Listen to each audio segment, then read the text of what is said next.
Doctor Shafiqur Rahman এবং নাহিদ ইসলাম দুই বিরোধী দলীয় গুরুত্বপূর্ণ নেতা, একজন প্রধান বিরোধী দলীয় নেতা আর একজন বিরোধী দলীয় চিফ হুইপ।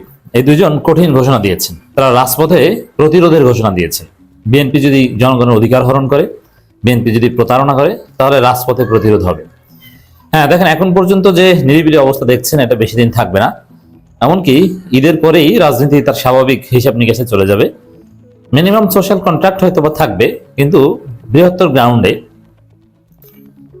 বিএনপির বিরুদ্ধে রাজপথে প্রতিরোধ, বিএনপির যে বিশ্বাসঘাতকতা, বিএনপির যে প্রতারণা, বিশেষ করে দেখেন অনেকে বলছেন যে বিএনপির বিরুদ্ধে কি এমন বিষয় নিয়ে জামাত রাজপথে প্রতিরোধ করবে, এনসিপি রাজপথে প্রতিরোধ করবে। বিষয় তো অলরেডি রেডি। যেমন বিএনপি গণপরিষদ সংবিধান সংস্কার পরিষদের সদস্য হিসেবে শপথ নেয়নি, তারা জুলাই সনদকে কার্যত অস্বীকার করছে এবং এটাকে ধামাচাপা দিতে চায়। তারা সংস্কার করতে চায় না, বিএনপির যা মন চায় সেটা করতে চায়। জুলাই সনদে সাইন করেছে, গণভোট, এগুলোর কোনো ভ্যালু তাদের কাছে নেই। সুস্পষ্টভাবে জাতির সাথে, জুলাই বিপ্লবের সাথে প্রতারণা করছে। তো এই জায়গায় বিএনপির বিরুদ্ধে রাজপথে প্রতিরোধ গড়ে তোলা এবং বিএনপিকে বাধ্য করার জন্য রাজপথে আন্দোলন করা, যেহেতু পার্লামেন্টে এগুলোতে তেমন কিছু হওয়ার কথা নয়, পার্লামেন্টে একটাই রাস্তা আছে। জামাত এনসিপির যারা সংবিধান সংস্কার পরিষদের সদস্য হিসেবে শপথ নিয়েছে, তারা আলাদা অধিবেশন ডাকবে সংসদে। অধিবেশন ডেকে যদি তারা সংবিধান সংস্কার পরিষদ আরম্ভ করতে পারে, এটা একটা মাইলফলক হতে পারে। কিন্তু স্বাভাবিকভাবে জাতীয় সংসদে, সংবিধান সংস্কার পরিষদ না, স্বাভাবিক যে জাতীয় সংসদ, সেখানে তেমন কিছু করার সুযোগ আছে বলে মনে হয় না। যার ফলে রাজপথ অনিবার্য। এটি ডাক্তার শফিকুর রহমানের ঘোষণা, জনগণের অধিকার হরণ হলে প্রতিরোধ করব। এর মানে জামাত এখন প্রতিরোধের ডাক দিচ্ছে। এই প্রতিরোধ কত প্রকার ও কি কি, এটা ঈদের পরেই রাজনীতিতে দৃশ্যমান হবে। ঈদের ছুটির পর যখন সবকিছু স্বাভাবিক হবে, তখন দেখবেন যে জামাত কঠোর হতে বাধ্য হবে। কারণ তখন পার্লামেন্ট কার্যকর হবে কিনা, পার্লামেন্টের মাধ্যমে জাতির যে অধিকার, এই জাতির সবচেয়ে বড় অধিকার হচ্ছে জুলাই সনদ। জুলাই সনদের চাইতে বড় কোনো অধিকার নেই। জুলাই সনদের মধ্যেই সমস্ত অধিকার নিহিত আছে, লুকায়িত আছে। অতএব জুলাই সনদই সব। যেমন বৈষম্য মুক্ত বাংলাদেশ, আমাদের ছেলেমেয়েরা চাকরি পাবে যোগ্যতার ভিত্তিতে। এই জন্য পিএসসির যে গঠন প্রক্রিয়া, পিএসসির চেয়ারম্যান নিয়োগ, দুদকের চেয়ারম্যান নিয়োগ, এগুলোতে জুলাই সনদ অনুযায়ী একটা সিস্টেমে আনতে হবে। নইলে আমাদের ছেলে মেয়েদের চাকরি হবে না, তারা পাশ করলেও চাকরি হবে না। তো এই জন্যই তো জুলাই সনদ, এগুলো জুলাই সনদে আছে। রাষ্ট্রীয় প্রতিষ্ঠানগুলোকে ঢেলে সাজানো, এগুলো জুলাই সনদে আছে। অতএব জনগণের সমস্ত অধিকার লুকায়িত আছে জুলাই সনদে।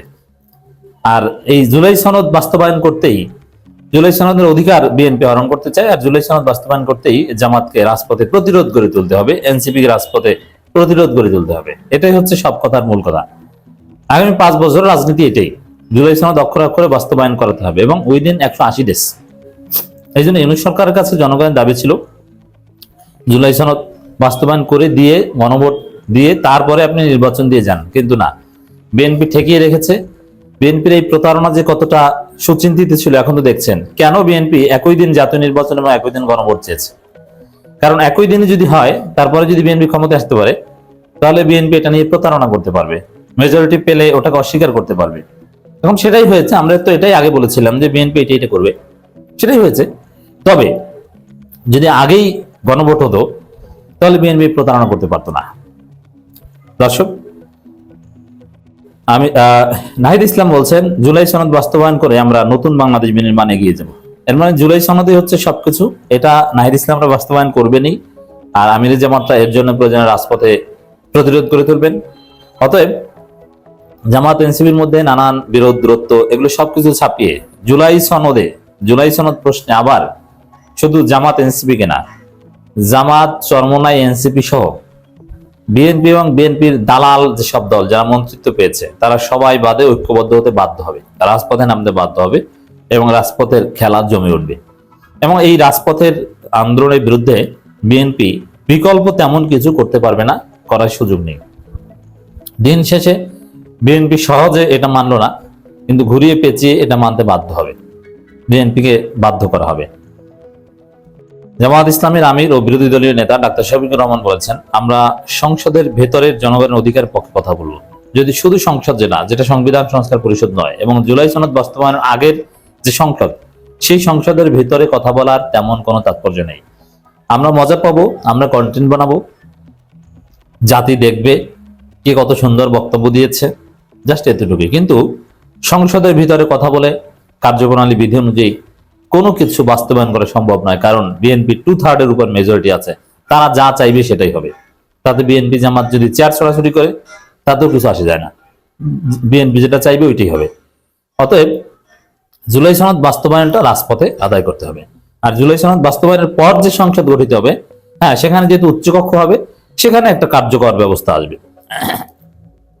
যদি সেই দাবি মেনে নেওয়া হয়, সাধুবাদ জানাবো। মানে জুলাই সনদ বা এগুলো সংসদে 2-1 দিন কথা বলবে, যদি হলো, না হলে জামাত খেলা দেখাবে। জনগণের অধিকার বাস্তবায়নে কোনো উদ্যোগ নিলে শুধু সমর্থন নয়, সহযোগিতা করব।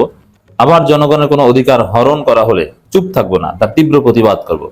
প্রতিবাদে কাজ হলে আলহামদুলিল্লাহ, না হলে প্রতিরোধ করব।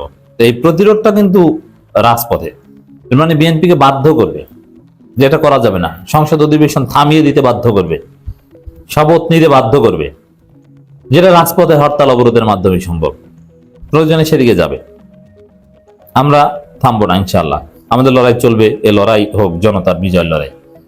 বিরোধী দলীয় নেতা হিসেবে জামাতের আমিরের কাছে জনগণ এ ধরনের বক্তব্য প্রত্যাশা করে, এ ধরনের কড়া বক্তব্য, কঠিন বক্তব্য প্রয়োজন। কারণ আমরা দেখতে পাচ্ছি সুস্পষ্টভাবে বিএনপি প্রতারণা করছে। এই প্রতারণার হাত থেকে বিএনপিকে সঠিক জায়গায় আনতে হলে আমিরে জামাত এইবার যে কথা বলেছেন এর বিকল্প না, এইভাবেই বলতে হবে। যে প্রোগ্রামে আমিরে জামাত এই বক্তব্য দিয়েছেন, সেই প্রোগ্রামের যিনি প্রধান ছিলেন বা সবচেয়ে গুরুত্বপূর্ণ ছিলেন, যাদের আয়োজন এই প্রোগ্রাম, সেই রাশেদ প্রধান, তিনি আমিরে জামাতকে জনতার প্রধানমন্ত্রী হিসেবে আখ্যায়িত করেছেন। That is very significant. জনতার প্রধানমন্ত্রী জামাত ইসলামের আমির। তিনি বলেন, আফসোস আমরা যারা মজলুম ছিলাম আজকে তাদের কাউকে দেখি সম্পূর্ণ ভিন্ন ভূমিকায় রাখতে। শিক্ষা কি আদৌ হবে না? এর মানে বিএনপি কে বলেছেন, বিএনপি আগে মজলুম ছিলেন, এখন বিএনপি মজলুম থেকে জালেম হয়ে উঠেছেন। এদিকে এনসিপির আহ্বায়ক ও বিরোধী দলীয় চিফ হুইপ নাহিদ ইসলাম বলেছেন, আমরা ঐক্যবদ্ধ হয়েছি, সংসদ আমরা ঐক্যবদ্ধ ভূমিকা পালন করে জুলাই সনদ বাস্তবায়ন করব, নতুন বাংলাদেশের পথে এগিয়ে যাব। যেখানে যে প্রোগ্রাম বলেছেন সেখানে জামাত ইসলামের সেক্রেটারি জেনারেল অধ্যাপক মিয়া গোলাম পরোয়ার ছিলেন। তিনি বলেন, বর্তমান নির্বাচিত সরকার কোনো নিয়মতান্ত্রিক প্রক্রিয়ার মধ্য দিয়ে যায়নি, তারা এসেছে অন্তর্বর্তী সরকার আয়োজিত নির্বাচনের মাধ্যমে। তাদের বৈধতা হচ্ছে সেই জুলাই গণঅভ্যুত্থান, অন্তর্বর্তী সরকারের বৈধতা হচ্ছে জুলাই গণঅভ্যুত্থান, এবং সেই জুলাই সনদ আদেশ হয়েছে সে আদেশ। অতএব এখানে আমরা স্পষ্টতই দেখতে পাচ্ছি বিএনপির কাছে, জামাতের কাছে, এনসিপির কাছে জুলাই সনদই সব। এই জুলাই সনদই রাজনীতির গতি প্রকৃতি। 12 তারিখ 13 তারিখ 2-1 দিন দেখবে শপথ নেয় কিনা বা কি করে, তারপরেই জামাত এনসিপি তাদের আসল খেলা দেখানো শুরু করবে, যেটা বিএনপি অক্ষরে অক্ষরে টের পাবে ঈদের পর।